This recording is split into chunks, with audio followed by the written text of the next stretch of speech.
Dear student, good morning. मैं सूर्य प्रकाश त्रिपाठी आज आपको क्लास 9th की एक्सरसाइज 1.2 के वेरी इंपॉर्टेंट क्वेश्चन जो विद्या मैथ बुक में आपको एक्सरसाइज 1.2 दिया जाता है, उसके बाद अन्य महत्वपूर्ण प्रश्न दिए जाते हैं। इसी से रिलेटेड, इस एक्सरसाइज से रिलेटेड कुछ अन्य महत्वपूर्ण प्रश्न दिए जाते हैं जो आपके लिए बहुत ही इम्पोर्टेंट है। तो आइए आज हम इन्हें सीखते हैं। क्वेश्चन नंबर 1 में दिया गया है, नीचे दिए गए कथन सत्य हैं या असत्य, कारण के साथ अपने उत्तर दीजिए। तो कारण भी बताना है, सत्य असत्य तो बताना है। फर्स्ट दिया, संख्या रेखा के प्रत्येक बिंदु के संगत एक वास्तविक संख्या होती है। तो संख्या रेखा पर हम आपको बता दें कि संख्या रेखा पर टोटल क्या होती हैं, वास्तविक संख्याएं होती हैं। क्योंकि वास्तविक संख्याएं ऐसी संख्याएं होती हैं, पहले भी बताया है हमने कि वास्तविक संख्याओं में सभी संख्याएं आ जाती हैं। पूर्ण संख्याएं, प्राकृतिक संख्याएं, पूर्णांक, परमेय और अपरमेय, ये सारी संख्याएं जो हैं वो हमारे वास्तविक संख्या में आती हैं। अतः ये सत्य हो जाएगा। तो आप लोग लिख लोगे कि सभी संख्याएं वास्तविक संख्याएं होती हैं, तो ये कारण होगा। सेकंड में दिया है, परमेय संख्या अनगिनत है। तो परमेय संख्या बिल्कुल राइट है, अनगिनत है। लेकिन परंतु अपरमेय संख्या परमित है, यानी कि परमित संख्या है, अपरमेय संख्या परमित। परमित का मतलब होता है कि जिन्हें हम जान सकें, यानी कि जिनकी हमें क्वांटिटी पता हो, यानी गिन सकें। तो हमें ये आप लोग सभी लोग जानते हैं कि संख्याएं जो हैं सभी अनगिनत हैं, चाहे वो पूर्ण हो, चाहे प्राकृतिक हो, चाहे परमेय हो, चाहे अपरमेय, सभी अनगिनत है। तो अतः यहाँ पर लिख दोगे ये असत्य है और परमेय संख्या भी अनगिनत है और अपरमेय संख्या भी अनगिनत है। किन्हीं दो परमेय संख्याओं का गुणनफल सदैव अपरमेय होता है, तो ये भी असत्य है। ये भी कैसा हो जाएगा, असत्य हो जाएगा। क्यों हो जाएगा असत्य, हम चलिए आपको बता दें। कह रहा है कि दो अपरमेय संख्याओं का गुणनफल सदैव अपरमेय होता है। तो बता दें आप, जैसे √8 और √3 दोनों अपरमेय संख्या हैं, तो इनका अगर हम गुणा करेंगे तो कितना होगा, 24 होगा। और ये 24 कैसी संख्या है, हमारी अपरमेय है कि नहीं है। तो कुछ गुणा ऐसे होते हैं जो अपरमेय आते हैं। लेकिन आगे बता दें, √8 गुणित √2 तो कैसी संख्या है, √16। √16 का क्या होता है, 4। 4 जो हमारी क्या आ जाएगी, परमेय या पूर्णांक, इसमें दे सकते हैं। तो कह सकते हैं कि जो गुणनफल होते हैं अपरमेय संख्या के गुणनफल सदैव अपरमेय नहीं आएंगे, परमेय भी आएंगे। अतः ये असत्य। क्वेश्चन नंबर 4 में कह रहा है, √p एक अपरमेय संख्या है, अपरमेय संख्या है। तो ये हमारा सत्य होगा। क्यों सत्य होगा, क्योंकि अपरमेय ही है ये संख्या। रूट में कोई भी संख्या लिख दी जाती है अपरमेय ही होती है। तो या ये लिख सकते हैं इसका कारण, ये p/q के रूप में नहीं है, अतः ये अपरमेय है। तो इसी के साथ क्वेश्चन नंबर 2 पे चलते हैं। बहुत ही इजी एक्सरसाइज है। कुछ टॉपिक, दो ऐसी अपरमेय संख्याएं लिखिए जिनका गुणनफल एक अपरमेय संख्या और एक परमेय संख्या, दोनों के उदाहरण हमें देना है। क्वेश्चन नंबर 2 में क्या कह रहा है कि पहला एक अपरमेय संख्या हो, एक अपरमेय संख्या।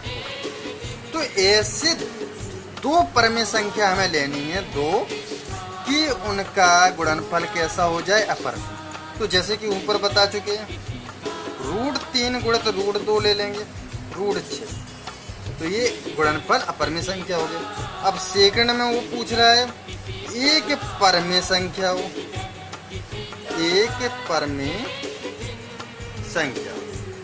तो जैसे कि ऊपर बताया है, और दूसरा बता दीजिए, जैसे √32 गुणित √2 ले लो, 32 दूनी 64, 64 का करेंगे तो कितना आता है, तो ये हमारी कैसी हो रही, परमेय हो रही कि नहीं हो रही। ठीक, क्वेश्चन नंबर 3 दिया है, सिद्ध कीजिए कि √3 - √2 एक परमेय संख्या है, अपरमेय संख्या, अपरमेय पूछा गया है तो सिद्ध करना है। तो वैसे तो हमें पता है कि ये है, लेकिन हम यहाँ पर सॉल्यूशन में लिखेंगे माना कि √3 - √2 एक परमेय, हमने ये मान रहे हैं परमेय संख्या है, तो यहाँ पर लिखेंगे √3 - √2 का स्क्वायर, तो ये भी एक परमेय संख्या होगी, ये भी एक परमेय संख्या।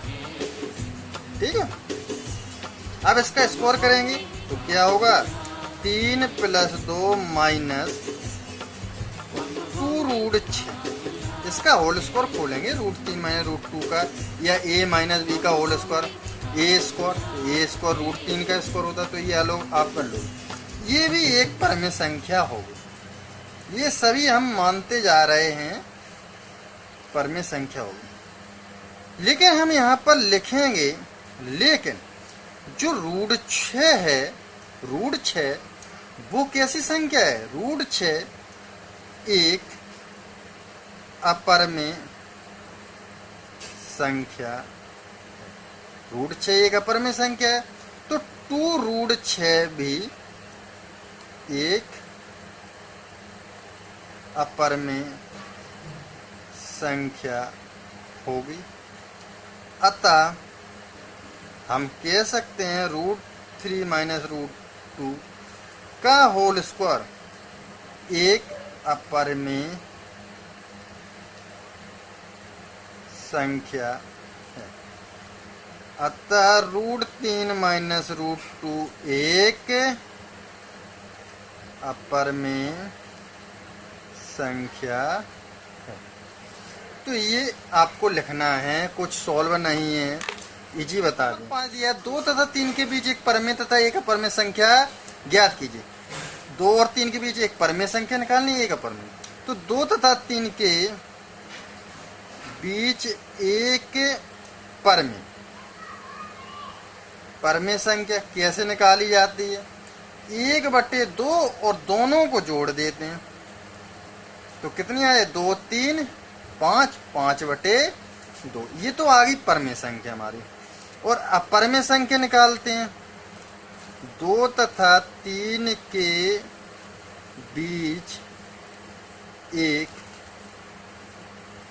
अपरमेय संख्या, तो हम क्या देखते हैं, 2 और 3 के बीच में, तो यहाँ पर देखो, अगर √2 का मान निकालते हैं तो 1.1414 होता है, √3 का मान निकालते हैं 1.732 होता है, तो चाहे √2 लिख दो, लेकिन √2 नहीं आएगा, √3 है।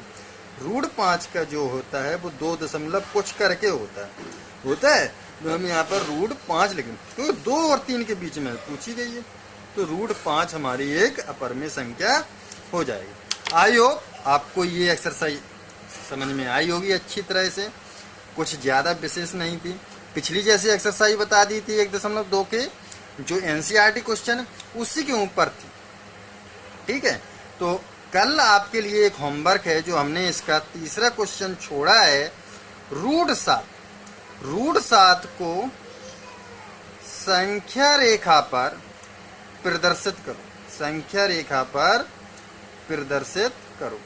ये आपके लिए होमवर्क में क्वेश्चन है, आप लोग इसे करके दिखाएंगे।